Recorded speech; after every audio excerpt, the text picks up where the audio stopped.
Hello students, कैसे हैं आप। आज हम अपना एक नया चैप्टर स्टार्ट करने वाले हैं हेमाटोलॉजी का। हेमाटोलॉजी सीरीज भी आज से चालू कर देंगे हम। बहुत जल्दी हमारी कोशिश रहेगी हम सारा सिलेबस निपटा दें। हेमाटोलॉजी काफ़ी ज़्यादा कॉन्सेप्चुअल है, लेकिन इसमें आपके पास एडवांटेज क्या है कि काफ़ी कुछ इसमें से आपने ऑलरेडी पढ़ रखा है। बेसिक बेसिक जो है ब्लड, आरबीसी, आरबीसी का फॉर्मेशन, एरिथ्रोपोइसिस, ये सब चीज़ें आपने डिटेल में नहीं पढ़ी, लेकिन ये आपने छोटे छोटे टॉपिक्स में पढ़ी हुई है। तो हेमाटोलॉजी में सिर्फ रिवीजन मेन होता है, इसमें कॉन्सेप्ट्स इजी होते हैं क्योंकि हमने ऑलरेडी उनको पढ़ रखा होता है नीट के लिए, और 12th में भी आता है। तो आइए आज से हम ये अपनी सीरीज स्टार्ट करते हैं। सबसे पहला हमारा लेसन है composition of blood and erythropoiesis, यानी ब्लड में हमारे क्या क्या होता है और ये आरबीसी बनने की प्रक्रिया जिसको हम एरिथ्रोपोइसिस कहते हैं उसके बारे में इसका इंट्रोडक्शन देख लेते हैं। ब्लड दो मेजर पार्ट से मिलकर बना होता है। एक पार्ट होता है प्लाज्मा जो कि लिक्विड होता है, और बाकी होते हैं सेल्स जिसमें हमारे आरबीसी, डब्ल्यूबीसी और प्लेटलेट्स आते हैं। आरबीसी हमारे ऑक्सीजन ले जाते हैं, मेन इनका काम यही होता है। डब्ल्यूबीसी हमारे इन्फेक्शन से लड़ते हैं, ये हमारी इम्यूनिटी को हैंडल करते हैं, और प्लेटलेट्स ब्लड क्लॉट बनाते हैं। देखिए ये तीन बेसिक चीज़ें हैं, ये आपको हमेशा याद होनी चाहिए। ये एग्जाम में तो कभी नहीं आएगा ये चैप्टर, क्योंकि इसमें सारा बेसिक होता है, फंडामेंटल होता है, लेकिन वाइवा के व्यू से बहुत इंपॉर्टेंट है। ये सब सेल एक ही स्टेम सेल से बनते हैं जिसको हम हेमेटोपोएटिक स्टेम सेल कहते हैं। हेमेटोपोएटिक स्टेम सेल एक मदर सेल की तरह होता है। इसमें ये क्वालिटी होती है, ये किसी भी सेल में चेंज हो जाएगा, और इसकी वजह से इसकी इंपॉर्टेंस बहुत ज़्यादा होती है। और आरबीसी के फॉर्मेशन को प्रोसेस हम कहते हैं एरिथ्रोपोइसिस। अच्छा, साइट ऑफ एरिथ्रोपोइसिस क्या होती है? देखिए एरिथ्रोपोइसिस साइट ऑफ हेमाटोपोइसिस क्या होती है? ये जनरली फीटल लाइफ में होती है, यानी माँ के पेट से ये स्टार्ट हो जाते हैं, और सबसे पहला जो साइट होती है वो 2 हफ्ते बाद योग सैक में होती है। यानी योग सैक में होता है प्रिमिटिव हेमाटोपोइसिस, और इसमें न्यूक्लिएटेड आरबीसीज बनते हैं। उसके बाद पहला ट्राइमेस्टर यानी तीसरे महीने में लिवर और स्प्लीन से भी बनना चालू हो जाते हैं, और इसको हम बोलते हैं डेफिनेटिव हेमाटोपोइसिस। और चौथे महीने के बाद से ये बोन मैरो में बनना चालू होते हैं और पूरी लाइफ भर बनते हैं। ठीक है। अडल्ट्स में जो एक्शियल स्केलेटन होता है, flat bone, sternum, wrist, pelvis, वहाँ पे थोड़े थोड़े प्रेजेंट होते हैं, लेकिन ये येलो में कन्वर्ट होने चलते हैं जो। अच्छा, हेमाटोपोएटिक स्टेम सेल की प्रॉपर्टी देख लेते हैं। ये मल्टीपोटेंट स्टेम सेल होता है, सभी ब्लड सेल इसी से ही बनते हैं, यानी किसी भी प्रकार के ब्लड सेल को ये बना सकता है। ठीक है। और इसकी ऐसा क्यों होता है? क्योंकि इसमें 3 क्वालिटी होती है। सेल रिन्यूअल यानी अपने आप ये ग्रोथ कर सकता है, प्रोलिफरेशन किसी भी सेल में डिवाइड हो सकता है, और डिफरेंशिएशन बार बार अपने आप को डिवाइड करके अपनी ग्रोथ बढ़ा सकता है। और हेमाटोपोएटिक स्टेम सेल का यूज बोन मैरो ट्रांसप्लांट में ये होता है, क्योंकि बोन मैरो से जब भी हम सेल निकालेंगे तो हमें यही मदर सेल डालना पड़ेगा, तभी वहाँ पे रीजनरेशन होगी। अच्छा, स्टेज ऑफ एरिथ्रोपोइसिस क्या होती है? प्रो एरिथ्रोब्लास्ट, इसमें क्या है, लार्ज सेल होते हैं, न्यूक्लियस भी लार्ज होता है, और बेसोफिलिक साइटोप्लाज्म होता है। एसिडिक नहीं होता, बेसोफिलिक होता है। सेकंड आ गया हमारा बेसोफिलिक नॉर्मोब्लास्ट, इसमें न्यूक्लियस छोटा होता जाता है और साइटोप्लाज्म ब्लू होता जाता है। ठीक है। थर्ड है हमारा पॉलीक्रोमैटिक नॉर्मोब्लास्ट। देखिए नाम ही ऑटोमेटिक बता रहे हैं। पॉलीक्रोमैटिक में क्या है, साइटोप्लाज्म ग्रेइश होने लगता है, हीमोग्लोबिन पहली टाइम बनना स्टार्ट होता है इसकी वजह से।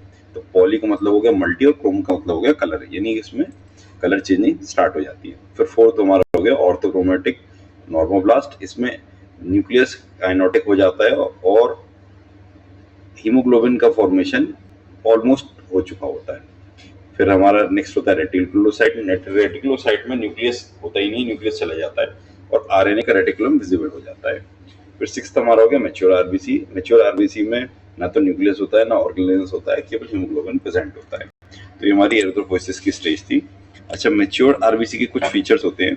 एक तो बाइकॉन्वेव केव डिस्क होती है और बहुत फ्लेक्सिबल होती है, और उसके कंटेंट्स में 90% हीमोग्लोबिन होती है आरबीसी में, और 10% एंजाइम्स होते हैं।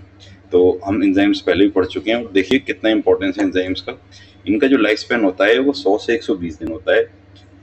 इसकी जो क्लियरेंस होती है वो मेनली लिवर और स्प्लीन की होती है, एक्स्ट्रा वस्कुलर रीजन में, और कुछ सर्कुलेशन में भी होती है। ये तो हमारा ब्लड के कंपोनेंट्स, ब्लड की बेसिक प्रॉपर्टीज एरिथ्रोपोइसिस के बारे में हो गया। अच्छा, नेक्स्ट जो है हमारा वो ब्लड हैंडलिंग प्रिकॉशंस है। और अगर आप लैब में काम कर रहे हैं तो ये जो प्रिकॉशंस हैं आपको लेनी ही लेनी है। उसका मेन कारण क्या होता है कि ब्लड का कोई सैंपल आया लैब में, अब वो सैंपल एचआईवी से भी इन्फेक्टेड हो सकता है, एचपीवी से भी इन्फेक्टेड हो सकता है, और हेपेटाइटिस की अलग सी या डी से भी इन्फेक्टेड हो सकता है। और ये डिजीज हाईली कंटेजियस होती है बाय ब्लड, यानी कि आप किसी का सैंपल प्रोसेस कर रहे हैं ब्लड का, उसने तो लिखा नहीं है कि मेरे उसमें क्या क्या प्रॉब्लम है, और ये हम मान के चलेंगे कि उसमें इन्फेक्शन है।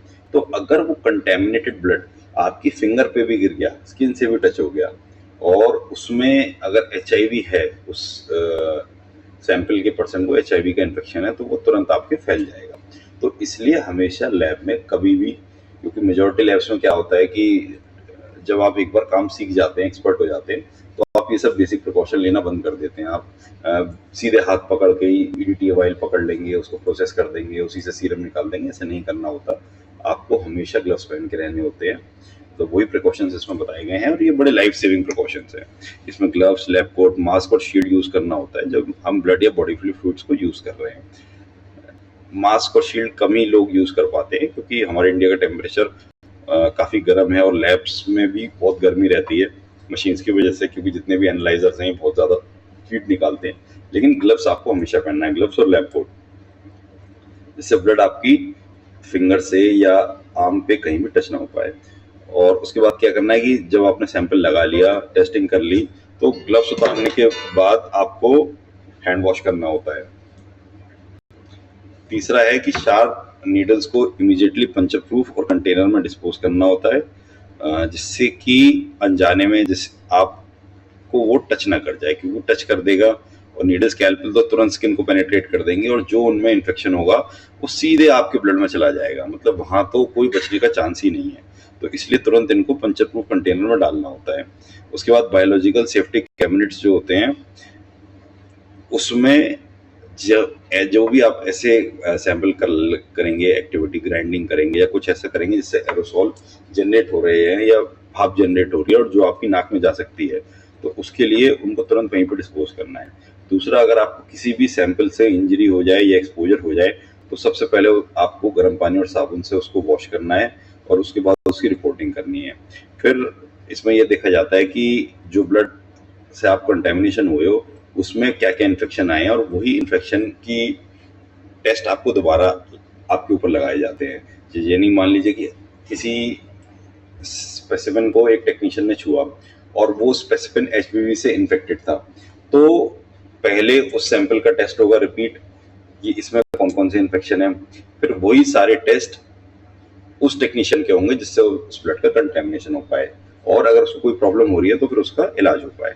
तो ये बेसिक थी, एक बार इसकी समरी देख लेते हैं। जितने भी ब्लड सेल्स होते हैं वो हेमाटोपोइटिक स्टेम सेल से डिराइव होते हैं। दूसरा, आरबीसी फॉर्मेशन की मल्टीपल स्टेजेस होती हैं, pro erythroblast to mature RBC, ठीक है। फिर आरबीसी लिव फॉर 120 डेज, और उसके बाद वो मैक्रोफेजेस से रिमूव हो जाते हैं। फिर नेक्स्ट क्या होता है, universal precaution is very essential to prevent infection from handling blood. Universal precaution मैंने आपको इतनी डिटेल में बताया कि आप एक बार भी सुन लोगे तो आपको हमेशा के लिए याद रहेंगे। तो इसी तरीके से हमारा पहला चैप्टर खत्म हुआ, और ये हमारा थर्ड जो सब्जेक्ट है इसको भी हम बहुत अच्छे तरीके से कवर करेंगे। और आपको वीडियोस पसंद आ रही हो तो शेयर करिए, नहीं तो कमेंट करिए आपको जो और चीज़ चाहिए। Thank you.